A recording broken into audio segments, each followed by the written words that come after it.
Bon matin, Doc. Oui, Steve, bon matin. Vous avez abordé le sujet à plusieurs reprises au cours des dernières années, mais relations sexuelles, comment ça se passe dans le couple, les couples qui décident de ne pas avoir de sexe, volontairement ou non. Oui. Il y a eu une étude qui a été publiée dans le New York Post, 1000 couples qui ont été interrogés sur un phénomène qu'on appelle les dead bedrooms aux États-Unis. Je fais une traduction large, là, mais c'est mort dans la chambre à coucher. Là. Il n'y a pas de sexe. Et là, les 1000 couples pouvaient avoir ou non des relations sexuelles. C'était pas ça l'idée, c'était de voir un peu comment ça se passait. Et j'ai une couple de données. Vous allez être déçus, c'est pas toujours genré, mais il y en a une couple d'intéressantes dans le lot. Oui, vas-y. Un couple sur 10 parmi les 1000 couples qui ont été questionnés disait ne pas avoir eu de sexe depuis plusieurs années. OK. Mais 20 Oui, c'est ça. Un sur 10. Excuse-moi, 10 Mais on ne spécifie pas l'âge, on ne dit pas depuis combien de temps les couples étaient ensemble. C'est ça. Alors, 10 bon. Ça se peut. Oui. Parmi les données que j'ai trouvées peut-être plus intéressantes et genrées, sur les 1000 couples qu'on a questionnés, oui. Il y a 30 des répondantes féminines qui ont dit qu'elles pourraient se passer de sexe sans trop de problèmes pour le reste de leur vie. Bon. Et 22 des hommes qui ont dit qu'ils pourraient se passer de sexe pour le reste de leur vie sans trop de problèmes. Oui, quel pourcentage des hommes? 22. Oui. 30 chez les femmes, 22 chez les hommes. Oui. Première question qui découle de cette étude-là. Mm-hmm. Sur les 22 des hommes qui ont répondu ça, quel est le pourcentage qui se masturbe régulièrement devant des films porno? Sûrement très élevé, à la suite de certaines révélations dans votre émission. 80 d'eux? Probablement, et peut-être plus. Et les 30 des femmes qui ne sont pas intéressées, quelle est leur moyenne pondérale? Quel est le poids moyen des 30 pas intéressés? Et ce serait important d'y aller par groupe d'âge. Et peut-être faire une corrélation avec le poids. Mais le surpoids, là, que ce soit féminin ou masculin, il y a une influence sur la libido. Est-ce que ça s'est prouvé? Parce que masculin, des fois, on va entendre des problèmes érectiles. Non? Oui. C'est que chez les hommes obèses, les hommes gras et obèses sont portés à avoir moins de libido parce qu'on a fait une expérience chez les porcs pour découvrir que les verras trop gras étaient plus paresseux sexuellement. Donc, le étaient moins actifs parce que les adipocytes sécrètent des estrogènes. Alors, les cellules graisseuses sécrètent des estrogènes, ce qui fait en sorte qu'une femme peut avoir une belle peau, être obèse peut avoir une belle peau. Mais chez l'homme, la sécrétion d'estrogènes par les cellules graisseuses, adipocytes, fait en sorte que leur libido diminue et leur capacité sexuelle diminue. OK. Donc, première affaire à faire chez un homme qui a des petites difficultés érectiles, bouge-toi le derrière. On va essayer ça. Ouais. Mettons, là. Je dis ça comme ça. Le poids est important. OK. Puis la quantité de gras est importante chez l'homme. OK. Alors, d'où, en campagne, c'était connu par observation puis par expérience empirique. On disait un bon coq se tient maigre. Ah! Ouais. Et ils avaient raison. La maxime était vraie. La maxime était vraie, basée sur des observations empiriques, mais qui se sont avérées, qui se sont révélées vraies. Qu'avant l'étude de cochon, on le savait en campagne. Oui. Ouais, j'ai un ami qui avait travaillé là-dessus puis qui m'avait dit, puis j'avais trouvé ça fascinant. Et chez les femmes, est-ce qu'on sait si la prise ou la perte de poids a une influence sur la libido? Non. Mais ce qu'on sait, surprenamment, c'est que l'obésité chez la femme a une influence sur sa fertilité.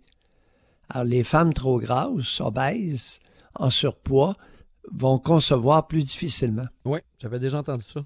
Maintenant, chez les femmes, trop minces, même problème. Les menstruations arrêtent et le même problème.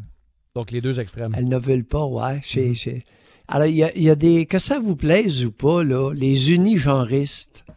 Vous êtes dans le champ, ça cause profondément. Les résultats ne sont pas les mêmes? Non. Il y a une autre donnée que je trouve intéressante. Je ne sais pas si ça va vous parler un petit peu, parce que là, on a dit, bon, mettons que parmi les couples qui ont répondu, nous autres, on n'a pas eu de sexe depuis des années. C'est quoi la cause? Qu'est-ce qui amène ça? La réponse la plus populaire a été un emploi stressant. Puis je me suis demandé, c'est-tu vrai ou c'est la fameuse façade? C'est-tu la façade où les gens se sont cachés derrière, on dit « Ah non, mais écoute, j'ai tellement de job stressante, j'arrive à la maison, je n'ai plus. » Ben, les hommes ont appris à avoir mal à la tête aussi. Alors, un emploi stressant lorsque tu as eu une relation sexuelle avec une femme en milieu de travail ou après les heures de travail, c'est sûr qu'il n'y aura pas de relation sexuelle. Il y a très peu de chances qu'il y ait relation sexuelle le soir, hein, n'est-ce pas? Ça a été occupé ailleurs. C'est pas l'emploi, c'est le fait qu'il y a eu satisfaction sexuelle pendant la journée.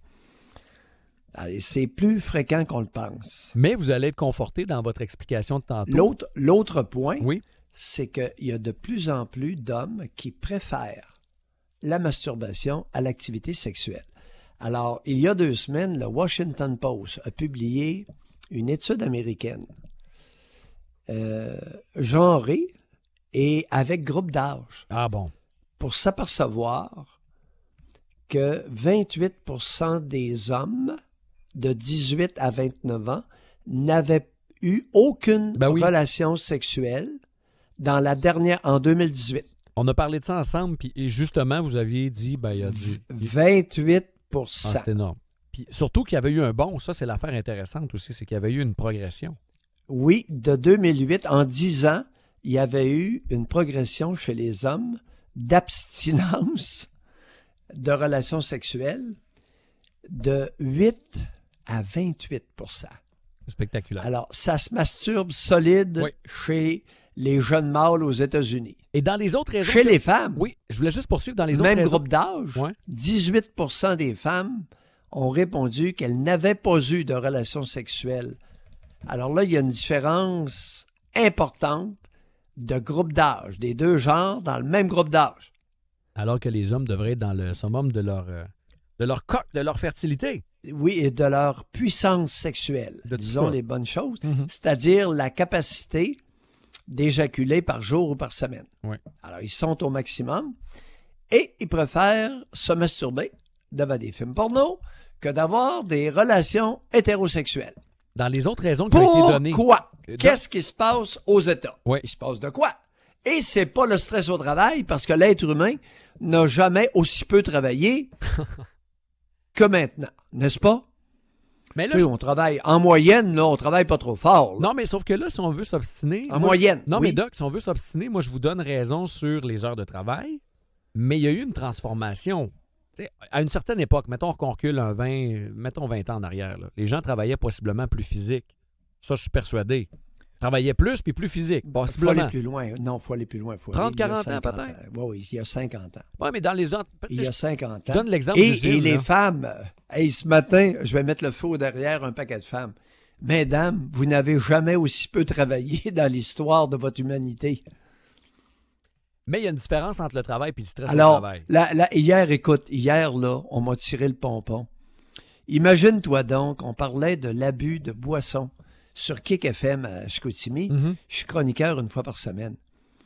Et j'ai mentionné l'augmentation importante de la consommation d'alcool par les femmes depuis 20 ans, particulièrement du vin. Alors, des femmes qui calent une bouteille de vin, 2 bouteilles de vin dans une soirée, ce n'est plus rare. Ça existe. Bon, ça existe, puis c'est fréquent. Et 1, 2, 3, 4 soirs par semaine. Et là, veux-tu pas qu'une auditrice voulant faire sa comique a tenté de nous expliquer le phénomène? Ah ouais? Steve, j'ai failli tomber en bas de ma chaise et échapper mon micro. C'était quoi son explication, Doc? La charge mentale. En tout cas. Hey! Vous avez jamais aussi peu travaillé de l'histoire de la féminitude. La charge mentale! 1,6 enfants par femme en âge de se reproduire au Québec. 1,6. La charge mentale qui explique consommation importante d'alcool chez les femmes maintenant au Québec. Presque autant que chez les hommes. C'est en train de se rejoindre. Parce qu'ils ont ramassé à Chicoutimi, le ministère des Transports a ramassé une femme dans le clos il y a 2 semaines. Oh. À 3 heures du matin. Oh. 3 fois la limite permise d'alcool. Elle était saoule. Elle était saoule pas à peu près, Doc. Elle a rentré dans le chapeau, elle a fait un bout. Hey, c'est sous pas à peu près, ça. Hey, la charge mentale. En tout cas, je suis pouffé de rire. Non, c'est pas sérieux, là. Donc, on vous écoute. Quand on analyse un phénomène de société, soyons un peu plus sérieux que la charge mentale féminine, alors que 1,6 enfants par femme en âge de se reproduire au Québec. En âge de se reproduire. Oui. Doc, on vous écoute à 9h30. À partir de 50 ans, il n'y a plus grand femmes qui ont des bébés, là. Non, c'est sûr. Et ça boit. Fait que là, venez pas nous dire que c'est votre charge mentale à 50 ans, là, avec les bébés. Doc, on vous écoute. Non, ça faisait pas sérieux, en tout cas. On vous écoute à 9h30. Votre sujet ce matin? Oui. Arrête-moi, là. C'est ce que j'essaye de faire depuis 2 minutes. Écoute, non. Votre sujet à 9h30, Doc? Par chance que le ridicule ne tue pas. Oh oui. Votre sujet, je ne l'ai pas ce matin. Savez-vous de quoi vous allez nous parler? Oui, on va un peu dans le même sens, là, les chirurgies plastiques. OK. Toutes les chirurgies plastiques chez les femmes. Parce qu'on a eu un appel hier, une femme qui déplorait le fait qu'elle ait été négligée par sa mère. Parce que sa mère était bien occupée avec ses chirurgies plastiques. Alors, la beauté ce matin, 9h30. Merci beaucoup, Doc. Ouais. Au plaisir.